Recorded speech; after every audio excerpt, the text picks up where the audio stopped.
देखिए दोस्तों, मैं आपको दिखाने की कोशिश करता हूँ। वो वीडियो मेरी पूरी हो गई थी, तो ये मुझे दोबारा वीडियो बनानी पड़ रही है। देखिए, हम इस तरीके से इस बाँक में हम अपने जिसमें से हमें बेरिंग निकालना होता है वहाँ हम रोक लेते हैं। और जैसे जैसे हम इसे घुमाएंगे, ये उसको आगे की तरफ शाफ्ट को धक्का देती रहेगी और बेरिंग हमारा यहाँ रुका हुआ है और हमारी शाफ्ट बाहर निकल जाती है और बेरिंग यहीं रह जाता है। ठीक है, एक तरीका तो ये मैंने आपको क्या बताया, हैमर मशीन, ड्रिल हैमर जो मशीन होती है, ग्राइंडर और कटर मशीन होती है, उनके बेरिंग निकालने के लिए इसका प्रयोग किया जाता है। और मैंने वैसे भी आपको बताया था कि मैं आपको ऐसे हुनर देने की कोशिश करूँगा जो आप आराम से अपना काम खोलकर और अच्छा पैसा कमा सकते हैं। बस आपको ये देखना होगा कि आपके एरिया में कहाँ आपकी दुकान ठीक चलेगी। ठीक है, बाकी किसी भी प्रकार की कोई प्रॉब्लम हो तो आप मुझसे शेयर करते रहना, पूछते रहना, मैं आपको बताता रहूँगा। ठीक है, तो इसको हम बेरिंग निकालने के लिए प्रयोग भी करते हैं। ठीक है,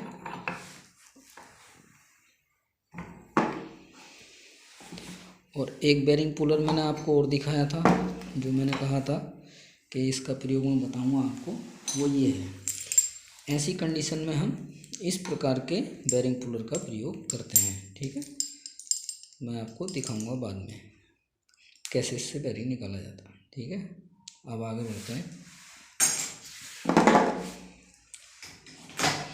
उसके बाद ये हमारा आता है एक प्रकार का स्क्रू ड्राइवर है, और ये पेचकस के टाइप में होता है, स्क्रू ड्राइवर के टाइप में। पर इसका जो आगे से ये है, ये देखिए, आप देख रहे होंगे इसे कि ये है तो स्क्रू ड्राइवर, पर ये ऐसा क्यों है आगे से। ठीक है, तो इसके लिए मैं आपको बता देता हूँ। इसका प्रयोग जो है मिक्सी ग्राइंडर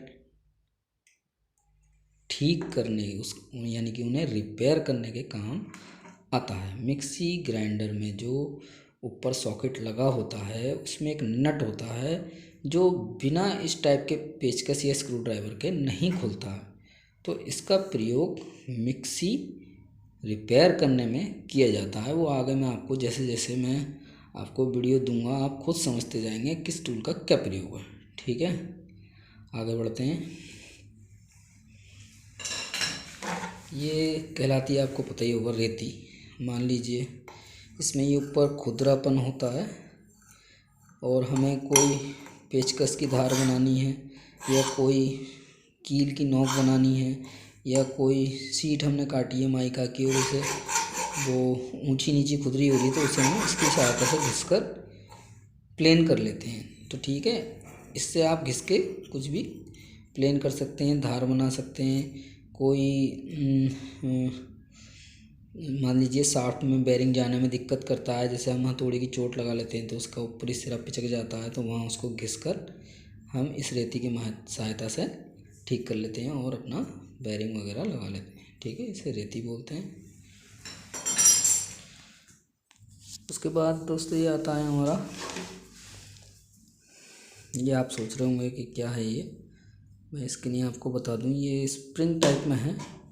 ठीक है, एक प्रकार का स्प्रिंग ही है, पर इसका प्रयोग मैं करता हूँ जो हमारा स्प्लिट एसी होते हैं, मैं एसी की लाइन वगैरह डालने का भी काम करता हूँ। और मैंने आपको बताया ही है कि आप मेरे इस चैनल से जुड़ेंगे तो आपको बहुत कुछ सीखने मिलेगा। खाली मैं इलेक्ट्रिशियन का ही काम नहीं सिखाऊंगा कि नॉर्मली खाली इलेक्ट्रिकल का काम मैंने आपको सिखाया या बताया। मैं आपको कुछ ऐसे भी तरीके बताऊंगा कि आप कभी जीवन में मार नहीं खा सकते, कुछ ऐसे हुनर। ठीक है, तो इसको क्या कहते हैं, स्प्रिंग बेंडर। इसका प्रयोग हम करते हैं एसी की कॉपर लाइन डालने के लिए, स्प्लिट एसी की कॉपर लाइन डालने के लिए, जिसका प्रयोग इंडोर से आउटडोर को जोड़ने के लिए किया जाता है। मान लीजिए रूम में हमारे इंडोर लगा होता है, छत पे हमारे आउटडोर लगा होता है, तो जब हम उसकी अंडरग्राउंड लाइन डालते हैं तो वहाँ पाइप को बेंड करने के लिए हाफ